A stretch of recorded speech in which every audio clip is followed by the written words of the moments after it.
ये कहानी ये सिर्फ किसी भूत प्रेत की कहानी नहीं है। नहीं, ये कहानी है हमारे दिमाग की कि कैसे जब हम दुख में होते हैं, सदमे में होते हैं, तो हमारा दिमाग हमारे साथ कैसे कैसे खेल खेल सकता है। एक लोरी सुलाने के लिए होती है, पर यही लोरी अब मेरा सबसे डरावना ख्वाब है। ये शब्द हैं इस कहानी के नरेटर साहिल के। और सोचिए, सिर्फ एक लाइन में ही हमें उस इमोशनल तूफान का अंदाजा हो जाता है जिससे वो गुजरा होगा। तो आज के इस सफर में हम क्या क्या देखने वाले हैं?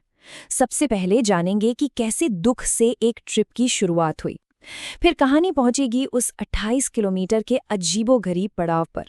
इसके बाद अंधेरे में जो एनकाउंटर हुआ उसकी बात करेंगे।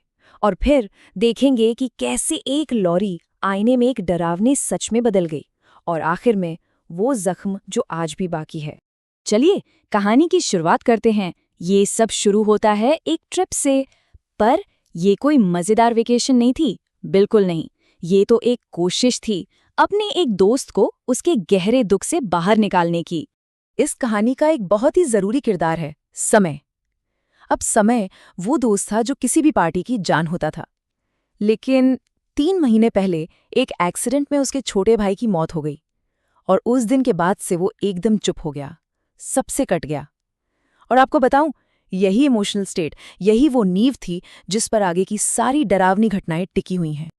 अब जब वो होटल पहुंचे तो रिसेप्शनिस्ट ने उन्हें एक वार्निंग दी। उसने कहा, देखो, कोशिश करना कि रोहतांग से शाम 6 बजे से पहले पहले लौट आना। यहाँ के लोग इसे मौत की घाटी कहते हैं। अब जाहिर है दोस्तों ने इस बात को ज़्यादा सीरियसली नहीं लिया, बस एक लोकल कहानी समझकर टाल दिया।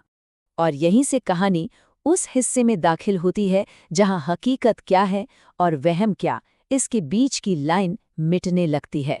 अब देखिए होता क्या है। रात के 9:15 बजे उन्हें एक पत्थर दिखता है जिस पर लिखा है मनाली 28 किलोमीटर्स। ठीक है, वो आगे बढ़ जाते हैं। करीब 20 मिनट और गाड़ी चलाने के बाद 9:35 पर वही पत्थर, बिल्कुल वही पत्थर दोबारा उनके सामने आ जाता है। और फिर लगभग 10 बजे के आसपास तीसरी बार। सोचकर देखिए, वो अंधेरी धुंध वाली सड़क, ऐसा लग रहा था मानो वो लोग किसी टाइम लूप में फंस गए हों। और मामला तब और भी ज्यादा अजीब हो गया जब उन्होंने एक दूसरे से बात की। पता चला कि हर किसी को उस पत्थर के पास कुछ अलग ही नजर आ रहा था। साहिल को दिखा एक धोती पहना हुआ आदमी, चिराग को खिलौने के साथ एक छोटी सी बच्ची दिखी, और जो ड्राइवर था अरुण, उसे दिखा एक काला घोड़ा। मतलब एक ही जगह, एक ही टाइम पर 3 लोगों के लिए 3 अलग अलग सच्चाई। अब सवाल ये उठता है, क्या वहां सच में कुछ था या फिर डर की वजह से उनका अपना अपना दिमाग उनके साथ कोई खेल खेल रहा था? लेकिन इन सब के बीच समय का रिएक्शन सबसे ज्यादा अजीब था। मतलब एक तरफ जहां सब लोग बुरी तरह डरे हुए थे, वो बस एक ही रट लगाए हुए था, किसी को हमारी मदद की जरूरत है, हमें गाड़ी रोकनी चाहिए।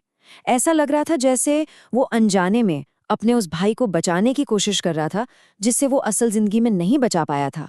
अब कहानी उस पॉइंट पर आती है जहां डर सिर्फ एक एहसास नहीं रहता, वो हकीकत बनकर सामने आ जाता है।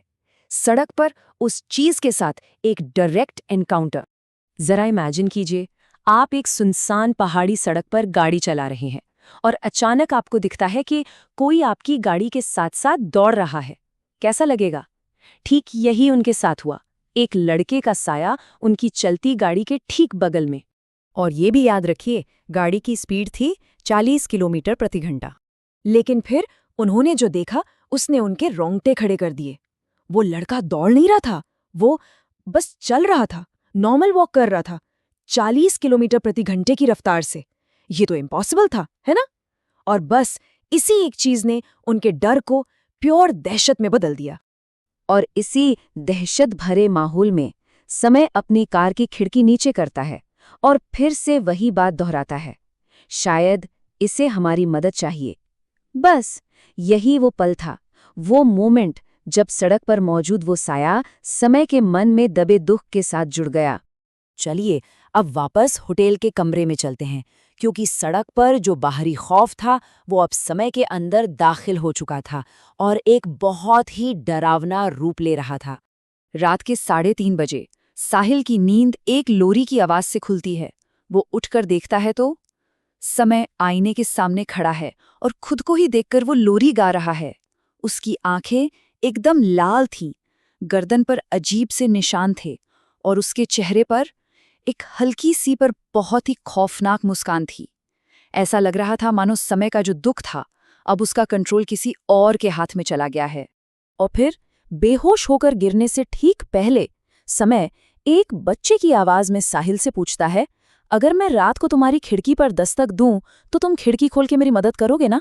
इस एक सवाल के साथ वो रात उस पॉइंट पर पहुंच गई जहां से कुछ भी नॉर्मल नहीं रहने वाला था। तो सवाल ये है कि इस भयानक रात के बाद हुआ क्या? कहानी यहीं खत्म नहीं हुई।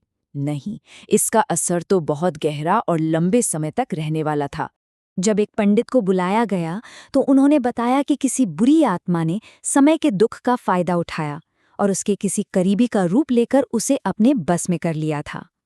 ये एक तरह से वो क्लासिक केस है जहां किसी साइकोलॉजिकल ट्रॉमा को समझाने के लिए एक सुपरनैचुरल वजह बताई जाती है। खैर, झाड़ फूंक और पूजा पाठ के बाद समय ने एक अजीब सा गाढ़ा काला लिक्विड वॉमिट किया और धीरे धीरे वो नॉर्मल हो गया। समय के लिए तो शायद वो डरावना एक्सपीरियंस वहीं खत्म हो गया, लेकिन साहिल, जिसने ये सब देखा, उसके लिए वो रात कभी खत्म नहीं हुई। वो लोरी जो उसने उस रात सुनी थी, वो आज भी उसके लिए एक बुरा सपना बनकर लौटती है। इसे सेकेंडरी ट्रॉमा भी कहते हैं। मतलब जब आप किसी और के दर्द को इतनी गहराई से महसूस करते हैं कि वो आपका अपना दर्द बन जाता है। तो आखिर में एक सवाल बचता है, वो साया, वो लड़का, वो लोरी, क्या ये सब कोई बाहरी शक्ति थी या फिर ये समय के अंदर दबा हुआ दुख ही था जिसने एक भयानक शक्ल ले ली थी? ये कहानी हमें इसी सवाल के साथ छोड़ जाती है और सुपरनैचुरल और साइकोलॉजिकल के बीच की धुंधली लकीर को और भी धुंधला कर देती है।